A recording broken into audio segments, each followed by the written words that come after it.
the next things to think about when you're having a deck built is actually how your posts go up into the frame of your decks. We use all 6x6 understructure posts in our wood decks. We also do some steel support, but in our wood decks we use a 6x6 structural post.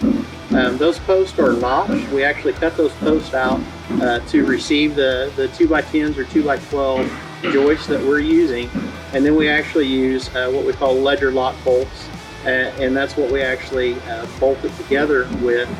And then we also use Simpson hangers or mechanical fasteners. This would be more for a deck joist.